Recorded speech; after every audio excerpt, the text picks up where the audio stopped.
Évangile de Jésus-Christ selon saint Marc, chapitre 6, versets 45 à 52. Aussitôt après avoir nourri les 5000 hommes, Jésus obligea ses disciples à monter dans la barque et à le précéder sur l'autre rive vers Bethsaïde, pendant que lui-même renvoyait la foule. Quand il les eut congédiés, il s'en alla sur la montagne pour prier.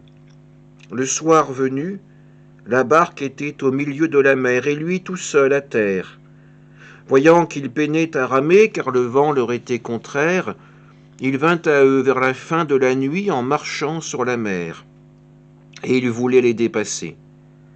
En le voyant marcher sur la mer, les disciples pensèrent que c'était un fantôme. Ils se mirent à pousser des cris. Tous en effet l'avaient vu, ils étaient bouleversés. Mais aussitôt Jésus parla avec eux et leur dit « Confiance, c'est moi, n'ayez pas peur. » Il monta ensuite avec eux dans la barque et le vent tomba.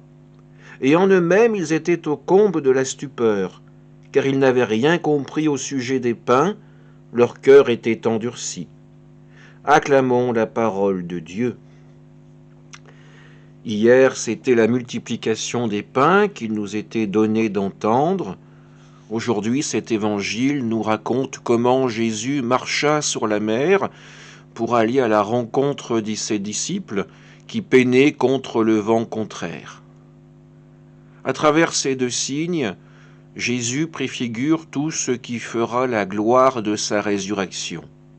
À la fois ce pain de vie qu'il nous donne encore aujourd'hui à chaque Eucharistie et cette espérance folle que notre vie n'arrivera pas à son terme avec notre mort humaine, mais que la résurrection des corps est à notre portée, que la puissance de Dieu ne connaît aucune limite, la seule que nous pouvons lui fixer est celle de notre manque de foi.